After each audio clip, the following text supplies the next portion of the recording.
Hi, everybody. It's Tuesday, April 21st, 2020. Tuesday already. I can't believe it. This is crazy. It's going by so fast, but yet it's not. It's like we've been, let's see, 3 weeks. Look at my calendar. 3 weeks that we've been, 1, 2, 3, this is the fourth week that we've been in isolation. So we're not doing too bad for a month, right? It's like nobody's going crazy yet. Yay! My hair is still combed. Yay! I had a lot of fun doing today's lesson, only because you're moving into argument, and I went ahead and started learning target number 3. So learning target number 2 is up in the last video. This video is, I've already stated, the Declaration of Independence is an argument. And what I did is I uploaded the questions. There's focus questions on the Google Classroom. And I went ahead and put the focus questions here on my chart as well to give you an overview of today's lesson. I love it because I use YouTube, and there's a satirical music video that's on YouTube that I actually put the link on in the handout that's in the Google Classroom, and then I'll go ahead and download it, and so that you have access to that.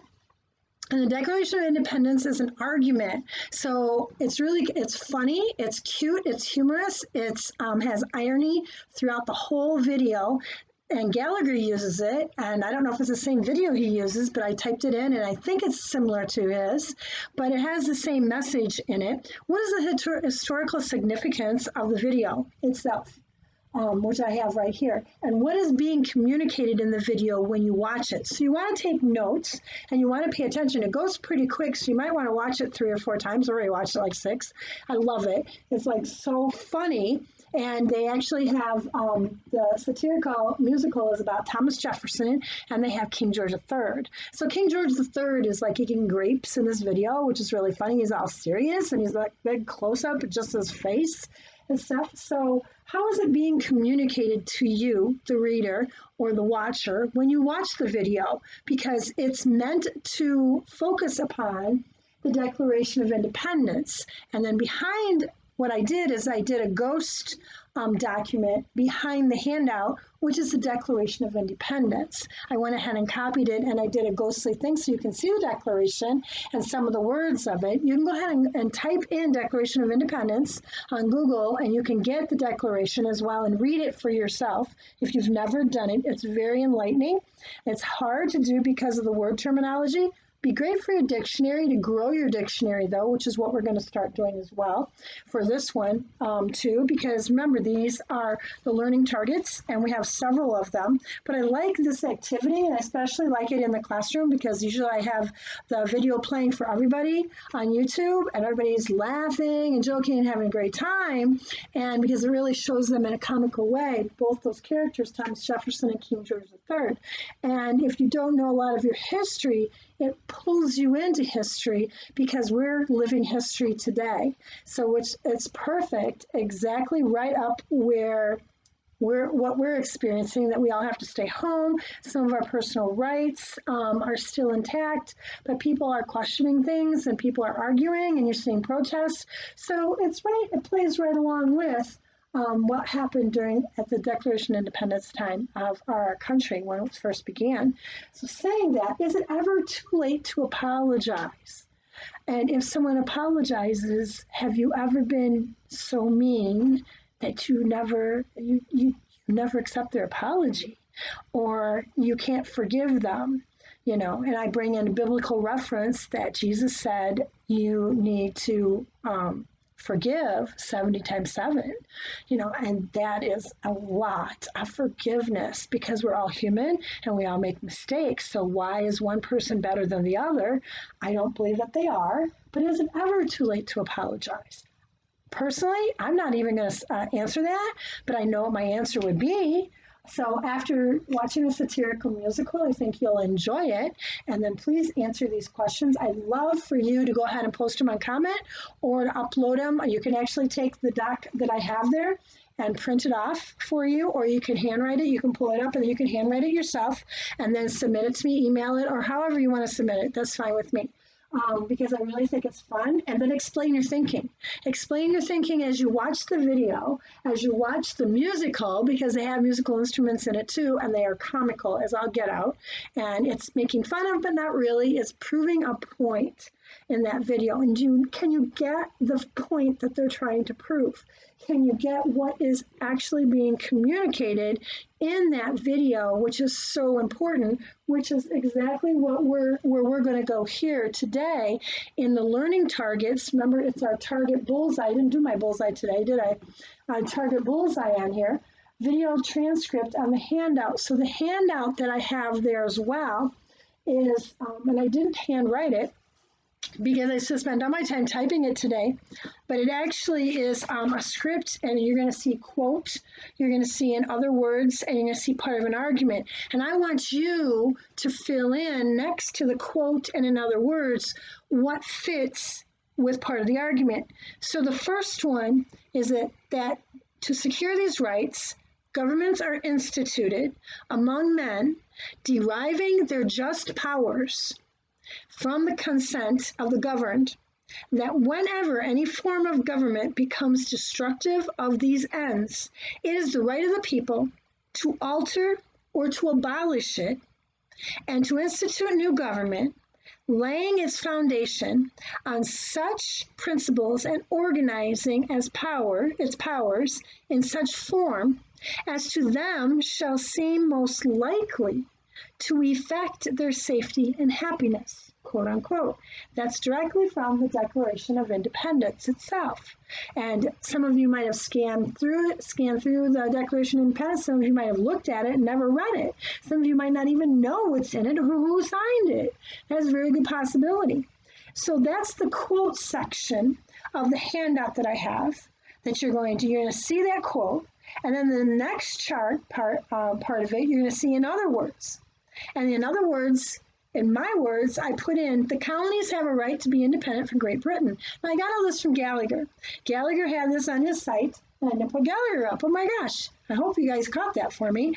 It's like, because I'm catching all my mistakes today. It's like, hello. But there was a lot of little pieces to this lesson today, which I wanted to fit it in the 30 minutes, because usually it takes me 45 or 50 or 2 days sometimes to actually do this. So part of the argument, what is part of the argument about the colonies have a right to be independent from Great Britain? What are they being communicated? How is it being communicated? And is it ever too late to apologize? Well, what I just read you, and if you're very careful and you look at your handout, I'm going to give you this answer. And that first one, part of an argument, is claim. That is your claim to secure these rights, governments are instituted among men. Now, I still want you to look up the words. If you don't know what instituted is, if you don't know what governed is, if you're not quite sure what that means, or destructive, if you're not quite sure that you know what an institute or foundation actually is, you have an idea, but you don't know the official definition, the powers, whose powers, how are they being communicated, those powers? Because I asked you to do a couple activities beforehand that's close to school, the powers to be, like the powers right above us. We have a chain of command in our center, and you follow the chain of command, you have to, okay? Explain your thinking. Can you explain your thinking like I'm explaining to you? Like I'm going through the words, and I will be using the dictionary, Oxford Dictionary, and looking up the words, because then, oh my gosh, I'm going to get 5 to 10 other words for that one word that I don't know, which I need. So I understand it at a depth. I'm digging deeper. This is reading. This is what vocabulary is. This is part of your math as well, which you're going to see in a moment as part of real world writing. And real world models is where I'm going. This is a real world model. We're using a YouTube video, the satirical musical about Thomas Jefferson and King George III. If you go ahead and type this into your YouTube channel or on your web search bar, it should come right up. That's the only one that comes up, the first thing. I also put the link on the handout. I'll put the link below, so that way then you guys have it directly. You have it like 3 or 4 different places and you can get it, because it is hilarious. I love it. But It is that real world writing. This is the models that you need to use. You have real world writing in the newspaper, in the news every day today, especially now that we're home, and especially now that they're updating the numbers every day. The president's on, governor's on, not just from Florida, but all across the nation. President's on, uplifting or uploading, I want to say uploading, all the information along with the vice president and telling them exactly what's happening, what's going on, what did they do for the day. I do the same thing here. I outline everything and handwrite it, but then I submit it to Miss Mills, and then she submits it higher up. So it shows exactly what did I do every day? What did I do to support your learning? What did I do to actually make sure that you're being taught, explain your thinking, your metacognition, Bloom's taxonomy, 6 traits, modes of writing. This is all modes of writing. So this is in the handout in Google Classroom under Reading Strategies, and you're going to see it, and it's for Gallagher, and it's titled Satirical Musical about Thomas Jefferson and King George III. Parts of the Declaration's argument.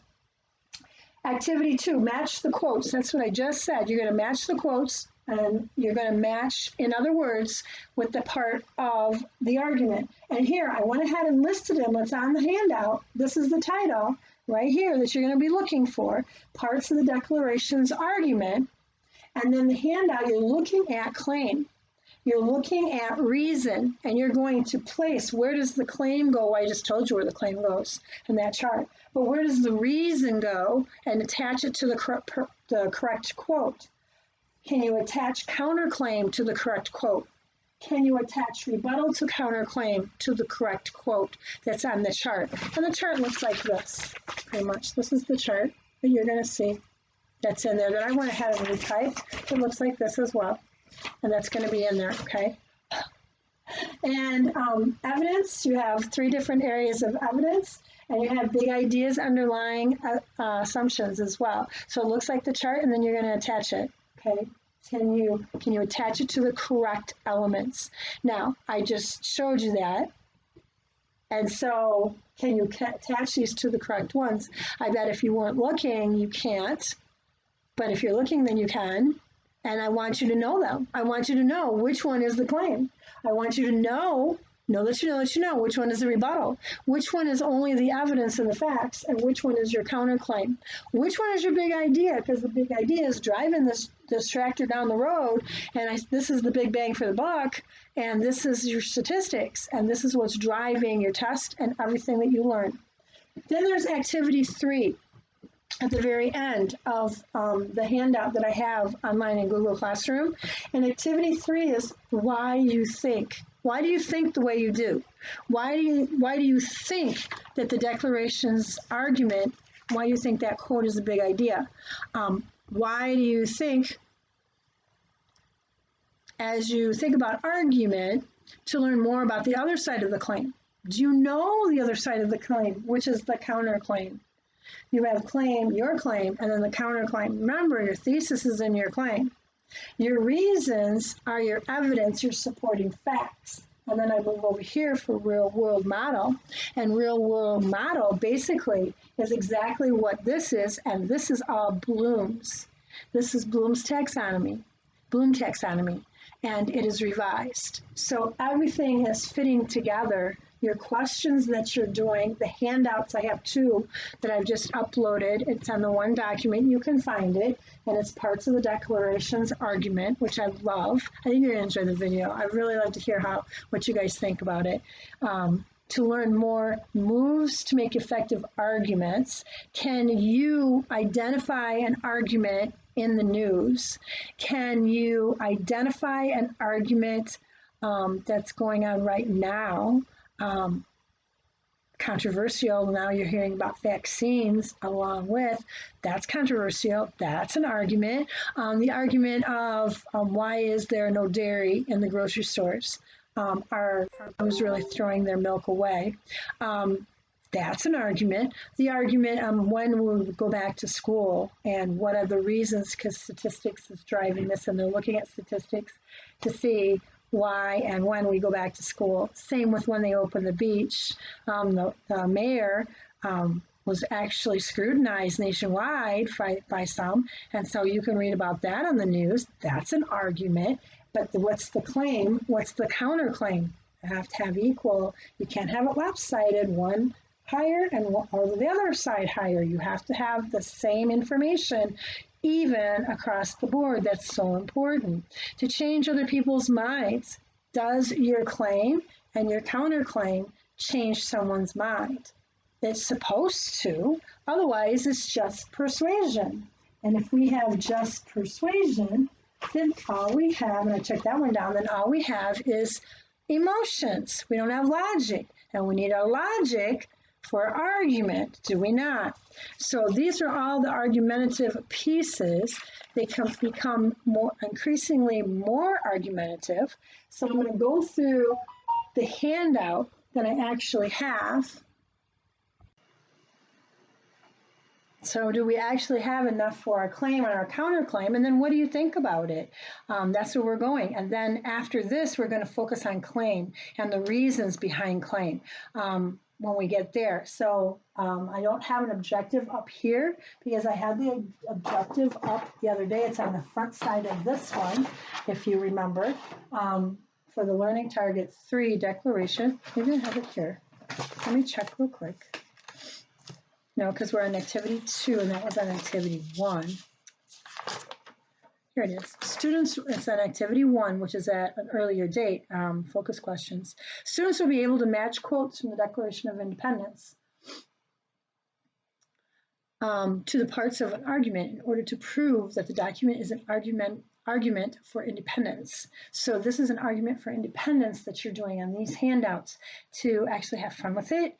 And it actually makes you kind of think about our independence that we have today, the independence we had before we went on break, and the independence that we have right now, because everyone's been asked to quarantine, everyone is asked to lock down, everyone has asked to stay in one place and be very careful, wash your hands, don't put your fingers in your mouth like I just did, things like that nature, okay? But I've Lysoled this whole house, so I'm good.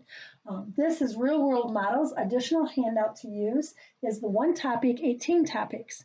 The one topic, 18 topics that I want you to use is basically the handout that's in Google Classroom as well. I was trying to get it closer. Hopefully I can. Just a little bit. There we go. So it's the one topic, 18 topics that I have from Gallagher that I love, that he actually focuses on. And to show you, and I think I can pull it up, it's on his book. This is the book I'm using for Gallagher, Kelly Gallagher. He's my favorite author. He's one of the high school teachers, and who knows, maybe he'll see this video. I don't know. It's like, oh my goodness. I hope so, because I use his stuff all the time because it's so, it's real. It's just like, yeah, here it is. Remember this? This is what I showed you. This is the 18 topics. One topic that you can do, and that's what we're doing today is express and reflect. It's here, and the boxes are here, so you can actually fill them in, and then you can actually give yourself one topic score, one topic, and all of this stuff is going to be in it for one topic. So modeling is so important. Because modeling is so important in everyday life, I wanted to go ahead and I wanted to model for you exactly how do you do this in today's world? How do you go ahead and this is like action research, right? How do you express your thoughts? How do you reflect on your thoughts? How do you inform and explain somebody else about an experience that you've had? And when you inform and explain about an experience that you actually had, then you're going to put your voice to it. So you're going to hear my voice in here because I'm going to talk about, and I remember my first Cubs game. And yes, I'm a baseball fan, and yes, I'm a Cubs fan. Die hard. Oh my gosh, it was so long before they won the World Series. It was crazy. So I have used the one topic equals 18 topics, and we start out by express and reflect. So this is like that box that I showed you, and you're going to fill it in like this would be, but I'm literally going to use that format, and that's what I'm using here, even though I haven't boxed it. I could go ahead and box it, okay? So these are my purposes. This is the purpose for writing, so that you understand that. So because this is my purpose, this in the colors is my possible writing topics, because that's where the 18 topics come in. So these are my possible writing topics, writing for the real world. Could I take this? It's a beginning, it's a rough draft. These are my notes, remember? It's not finalized at all, but could I take my notes and then could I go ahead and start doing more additional research or adding, by express and reflect, even more details from back then when I first went to my first Cubs game and put even more details to it. I could and do the 5 W's and I could do the 1 H, and then all of a sudden I have a research paper, do I not? Or I have an argument that you're going to see by the time I get to the bottom here, that to me, baseball is the best sport, you know? And some of you are like, oh, no, it's football, it's basketball. Well, everybody has their favorite sport. Again, it's real world modeling. So this is my real world modeling, and I just happened to pick my favorite sport. I could have picked art. I could have picked gardening. I could have picked anything, teaching. I could have picked any of this, but I could have picked why I chose the animals I did. Why do I choose to get the rescue kitties like I have? Because I have a big heart, and sometimes my heart's a lot bigger than my brain is, okay, which isn't a bad thing, but sometimes it is. So it's like I have to keep myself in check all the time. I have friends that keep me in check. Yay, thank you, which is great. And that helps a lot too. So that way you don't get too overly generous, because if you get overly generous and someone takes advantage of you, you don't want that. So express and reflect. So what is express and reflect? Express and reflect is, I remember my first Cubs game. Driving to Chicago, and we lived like about an hour from Chicago. So the excitement, the thrill in my stomach, and I could put in there as we got closer and closer to Chicago, because we live about an hour away from Chicago, which is in farmland. And so the closer you get to Chicago, you get the big cities, and all of a sudden people are living closer together. And then all of a sudden you see the skyscrapers. And if you've ever been to Chicago, then you know, or Toronto, or New York, or Miami, or any of that, you have those big skyscrapers. And all of a sudden they appear out of nowhere, and they're giants. It's like, wow. People are really in those buildings, and they're really very high. Chicago is one of those. I've never been in New York, so I can't use it. So I use Chicago and the Cubs. And so the excitement is fantastic. When I was teaching middle school, we used to go every year to Chicago as the field trip of the year that we had, because we had a lot of students, even though we were about an hour away, that never went and experienced the Chicago trip downtown, walking amongst those skyscrapers, walking on Michigan Avenue, seeing the lake right there, especially at Christmas time with all the lights and all the people, and then the snow and and it falls and it blows, and it's just a wonderful experience. Or to spend the night in a hotel downtown Chicago is the epiphany. It's awesome because you wake up and then everything is so quiet. And then all of a sudden, as the sun comes up, everybody starts bustling and hustling around and everything, and it starts getting busy. So the excitement, the thrill in my stomach, I emerged from a long walk into the stands. And when you go into Wrigley Field, you're going up the pavilion, and then you go like it is at the Brewers game, and you're walking around and around, and all of a sudden you come out on in the stands of everybody, the whole like a coliseum around, and it's so enormous and huge. You basically the long walk, and there's a long walk. I mean, it's not short like to the mailbox or something. You're literally walking miles to actually get to your seat. You know, it's not like a short jaunt or anything like that. I felt like an ant, and I felt so small, but the excitement, I knew it was part of something so much better, so much bigger than who I was. That was the moment I knew that this was my sport. And fly balls, outs, walks, competition, awesome. If you watch it on TV or if you're right there in the stands, it's still an awesome sport. Let me go through, otherwise I'll run out of time. Inform and explain. So my inform and explain is the Cubs were hardly ever on top. They were almost always in the bottom. Actually, not viewed as winners since it took them over 100 years to win the World Series. The GOAT had us, and it was the same. Oh, The goat's got the Cubs. Oh, that's the goat that has them one more time. And the goat would always win, which means that we lost and stuff. So the goat had us because Wrigley Field was an event in itself. It was like a field trip. It was better than better. It was better than the game sometimes because it was so outstanding. And why? Because I'm going to tell you why. Then it happened. The adrenaline. Wow, the adrenaline. I watched the games all year long until they won. The Cubs finally won the World Series. Wow, it was worth the wait. It was to that moment of time. You wait and you wait and you wait and you ache for something, and the anticipation is so great. It's like Christmas morning, and you want it so badly, yet it doesn't seem like it's coming. Yet you know it's coming because today is marching forward just like yesterday was, just like tomorrow will be. But you keep marching forward because form and explain. You know it's going to it's going to be there. You hope it will, and it has to be because they won once, so they have to win twice, right? And they did. And I remember I was screaming and yelling and jumping up and down. I was just like, it was so exciting. It was the best day. I was like, I wasn't even there at Wrigley Field. I was watching it on TV here down in Florida, and I was like, but they won. It was like, yes, finally.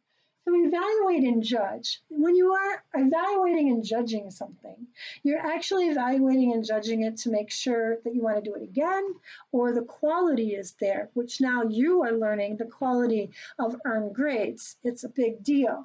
There's a big difference between a 60%, a 70%, a 90%, and 100%, and you know that. So the food at baseball stadiums are not bad.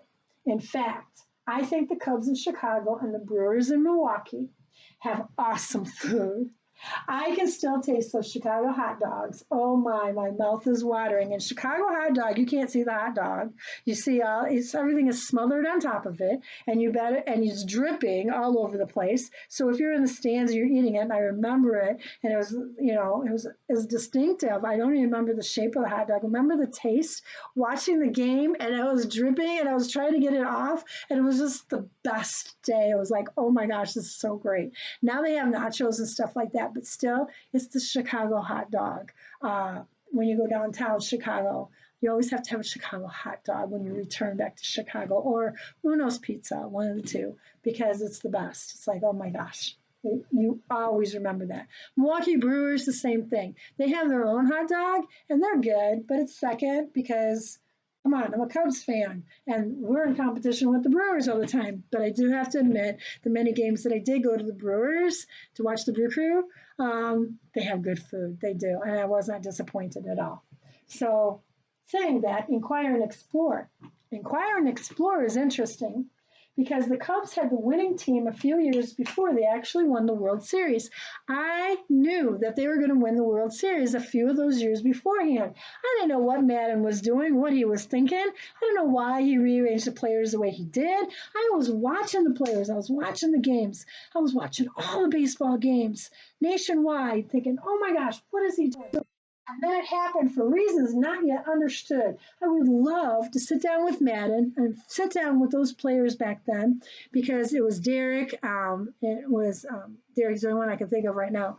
But all those players that they used to get in fights, and they used to argue and everything, and they wanted it so badly, that World Series, and they would always wind up short, just short. They didn't quite have enough umption or gumption in there. And so that's inquire and explore. I would love to inquire and research it more and to know exactly what statistics, what things was Madden actually looking at, because I was doing my own statistics, and my statistics did not match his. And I'm thinking, I know I'm bad at math, but on the same hand, oh my gosh, it's like something had to be there, and he got moving forward, and they started switching players around, and he started getting rid of some players that I thought were really super good. And I'm like, oh no, we're never going to win the World Series, but I was wrong because we eventually did. Analyze and interpret. So when you analyze, which I was just doing, analyzing, interpreting, the Cubs to finally win the World Series is due to all the right players and all the right times and the right spot. And yes, it all clicked, and it all clicked on their way. And Madden knew what he was doing because he put it all in order. And that's the statistics. So take a stand. If you take a stand, and I'm taking a stand for baseball because I think baseball's the best sport. I really do. And baseball statistics runs the game. Math is statistics, and that's running the game. Not how good you are or how you hit the ball. Well, that's part of it, trajectory and all that. That all plays into that math, and how the ball lands and how you hit it and which bat to use and which glove, and not, like the if you do repeats, what do you call that? Ticks or whatever. Yeah, superstition. There we go. What? Many broken records, many more to come. It's the best sport ever, according to me. So that's Real World Models.